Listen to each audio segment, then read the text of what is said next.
What causes inflation is something called velocity, which is the turnover of money. The money has to be lent and spent. Banks have to be lenders. People and businesses have to be borrowers. You have to be spending it, get it in circulation, in other words, in order to potentially to have some inflation.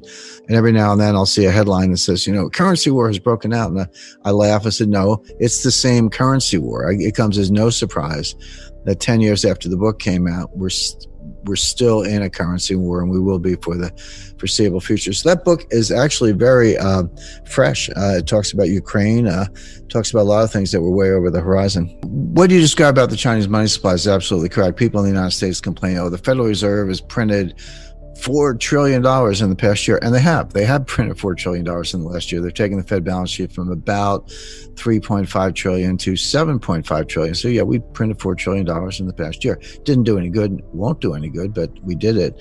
But Chinese money supply is even larger and growing faster. Now, I don't want to get into the weeds on China's internal monetary policy. I could, except to say that they're grossly over leveraged. The economy is investment driven, not consumption driven. They're about 45% investment. The U.S. is about 25% investment. So that gives you some idea of how investment is to the Chinese, which is actually okay if you're investing in productive assets that pay their way. They're not. They're wasting the money. I've been to China many times, been going back and forth there for 35 years. I've been out in the countryside. I don't just stick to the hotel lobby in Beijing. I got mud on my boots visiting these ghost cities. And the ghost cities are interesting. I was there one, south of Nanjing, kind of out in the boondocks a little bit, but I was, you always have Communist Party officials with you. They're keeping an eye on you.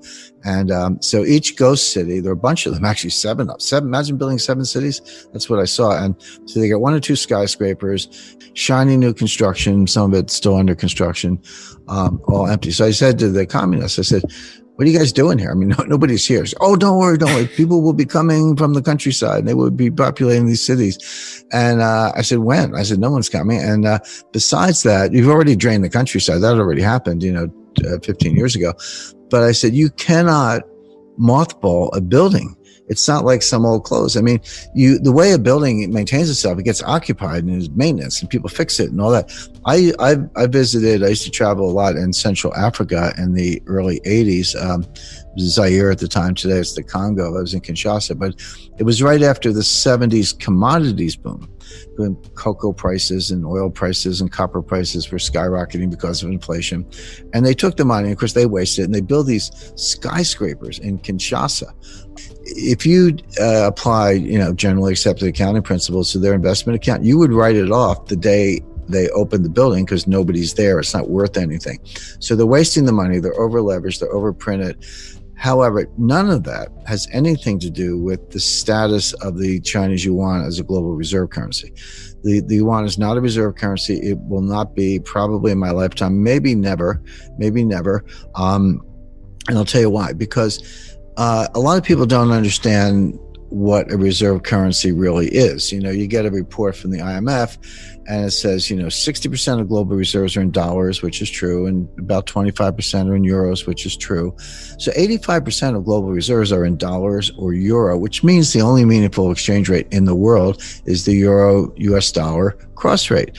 Everything else is working around the edges. You got some sterling and yen and Swiss francs and a couple other things. Aussie dollar is tiny, believe it or not, good currency, but not a big part of it. And China's like this kind of invisible 1% sliced down at the bottom.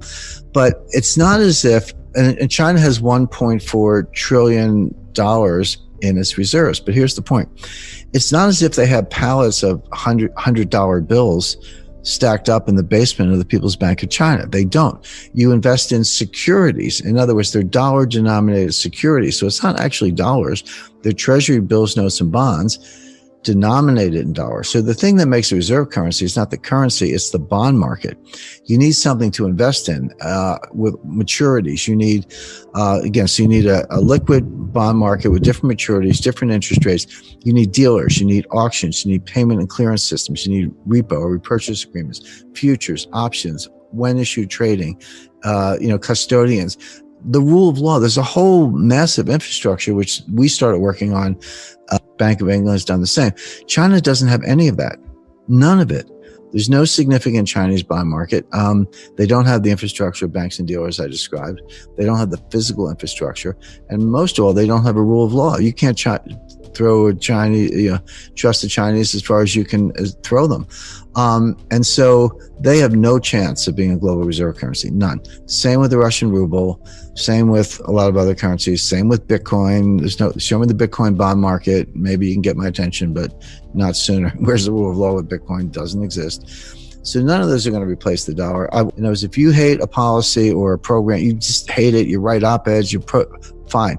You're not going to change it unless you bring something to replace it. So for all the criticisms of the dollar, and there are plenty of them, you're not going to dethrone the dollar as the leading global reserve currency unless you can show me what you're going to replace it with. And there's one and only one contender in the world today, which is gold.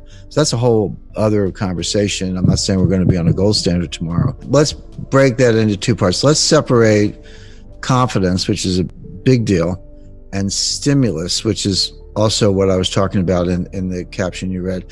As far as China's concerned, yeah, China's a house of cards. It's going to collapse. It's going to be ugly. Hard to say when, but probably sooner than later. And they know it.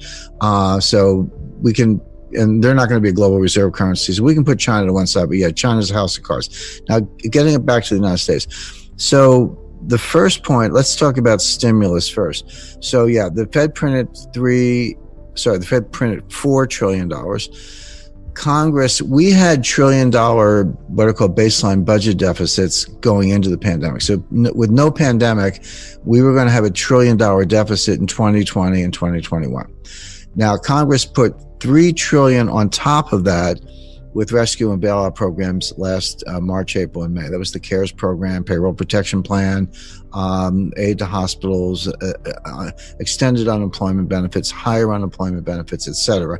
I'm not saying any of those things were bad. It was needed to keep things from getting a lot worse. But we put $3 trillion on top of this. So there's $4 trillion for fiscal 2020.